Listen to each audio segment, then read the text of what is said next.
श्रीमती अनुराधा पौडवाल जी जो निसंदेह देश और दुनिया में प्रख्यात हैं, ऐसी अनुराधा पौडवाल जी कवियों में सुनील जोगी जी और राम भदावर जी ऐसे बड़े नाम हैं जो सो रायबरेली में भी हो, जहां मैंने जन्म लिया, पला बढ़ा और सेवा करने लायक बना, उस जनपद की पहचान उसके महोत्सव के नाम से हो। ऐसा मंत्री जी, ये ख्याल कहाँ से आया आपको कि रायबरेली महोत्सव किया जाए ताकि प्रदेश स्तर में रायबरेली का भी नाम हो?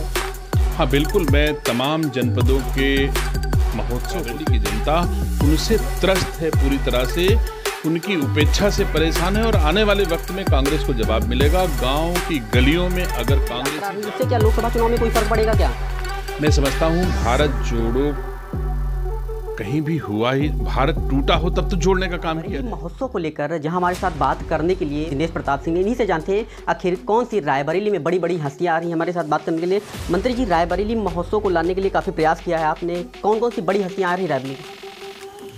देखिए, रायबरेली में होने जा रहे 3 दिवसीय रायबरेली महोत्सव में पर्यटन और संस्कृति विभाग उत्तर प्रदेश में जितने इम्पैनल लोग हैं उसमें करीब 12-13 लोग अपनी प्रस्तुतियाँ प्रस्तुत करने आ रहे हैं। इसके अलावा श्रीमती अनुराधा पौडवाल जी जो निसंदेह देश और दुनिया में प्रख्यात हैं, ऐसी अनुराधा पौडवाल जी कवियों में सुनील जोगी जी और राम भदावर जी ऐसे बड़े नाम हैं जो वो लोग भी आ रहे हैं और लोक गीत की कलाकार हैं गीता बेन राबरी जी जो अहमदाबाद से आ रही हैं। ऐसे बहुत सारे लोग आ रहे हैं जो रायबरेली के वातावरण को राममय बनाने का काम करेंगे। जैसे देश में मोदी जी, प्रदेश में योगी जी देश को राममय बनाने का प्रयास कर रहे हैं, वैसे ही रायबरेली में राममय बनाने का मेरा प्रयास है। भारतीय संस्कार, संस्कृति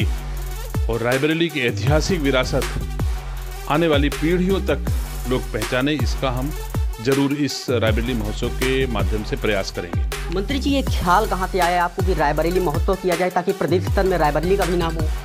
हाँ बिल्कुल, मैं तमाम जनपदों के महोत्सव होते थे जिनमें मुख्य अतिथि के रूप में पूरे प्रदेश में जाता था, लेकिन रायबरेली का अधिकृत महोत्सव नहीं होता था। तो मैंने कोशिश की कि रायबरेली महोत्सव रायबरेली में भी हो, जहाँ मैंने जन्म लिया, पला बढ़ा और सेवा करने लायक बना, उस जनपद की भी पहचान उसके महोत्सव के नाम से हो। ऐसा भी मेरा प्रयास है। मंत्री जी, आप बड़े बड़े मंचों से ये कहते हैं कि रायबरेली सोनिया गांधी नहीं आती हैं और अगर उनके जिलाध्यक्ष से बात की जाए तो वो बाकायदा बताते कि वो रायबरेली नहीं आती, फिर भी जीत दर्ज करती हैं। मैं समझता हूँ कि बिना सेवा किए, जनता की उपेक्षा करके कोई नेता नहीं बन सकता, वो चाहे सोनिया गांधी हो चाहे वो दिनेश सिंह हो।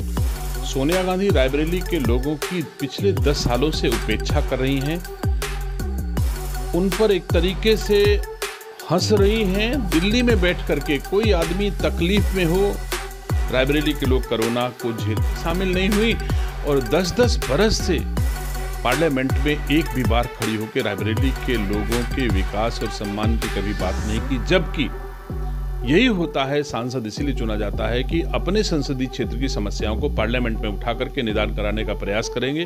तो सोनिया गांधी ने ये काम नहीं किया, इसलिए रायबरेली की जनता उनसे त्रस्त है, पूरी तरह से उनकी उपेक्षा से परेशान है और आने वाले वक्त में कांग्रेस को जवाब मिलेगा। गांव की गलियों में अगर कांग्रेसी जा करके यही बात कह दें कि सोनिया गांधी को आने की जरूरत नहीं है, हम जिता के भेज देंगे, तो मैं समझता हूं कांग्रेस अपमानित होकर के गांव की गलियों से लौट कर आएंगे। यह सिचुएशन आज की तारीख में रायबरेली जनपद में है।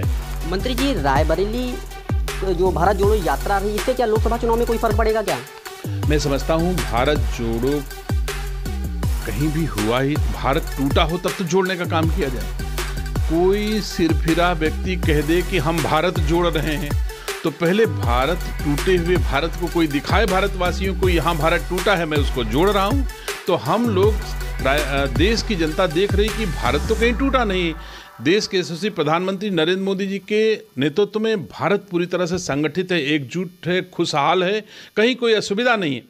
और अगर कांग्रेस के नेता कहें कि मैं भारत जोड़ो निकल रहा हूँ, तो ये बड़ी हास्यास्पद, दयनीय, उनके विवेक पर हम कह सकते हैं कि बड़ी दयनीय दशा है कि भारत जोड़ो का नारा देकर के लोग निकल रहे हैं। और अगर भारत कहीं टूटा है तो सब दुनिया जानती है कि तोड़ने वाले भी कांग्रेसी हैं और अगर वो जोड़ना चाहते हैं तो पाकिस्तान और बांग्लादेश को जोड़ लें और वहाँ पर जाएं और जा कर के जोड़ने का काम करें। मंत्री जी, एक अंतिम सवाल है। 22 जनवरी को प्राण प्रतिष्ठा होने वाली है, पूरा राममय होने वाला है, क्या कहेंगे इसको लेकर? पूरे देश में खुशी का माहौल है, सब कोई जानता है। 450 वर्षों के तपस्या के बाद भगवान श्री राम अपने मंदिर में विराजमान होंगे। ये हम सब सनातन धर्म के लोगों के लिए गौरव की विषय है। पूरा देशवासी उत्साहित है और जैसा देश के प्रधानमंत्री जी ने अपेक्षा की है कि हम देशवासी 22 जनवरी को अपने घरों में दीपक जला करके दीपोत्सव मनाएं और भगवान श्री राम को उनके आने पर खुशी मनाएं, ऐसा तो पूरा देशवासी कर रहा है। मेरे साथ बात करने के लिए मंत्री दिनेश प्रताप, उन्होंने बताया है कि अयोध्या में प्राण प्रतिष्ठा होने से पहले रायबरेली में भी जगमग होगी रायबरेली महोत्सव। ओम द्विवेदी, आर एक्सप्रेस, रायबरेली।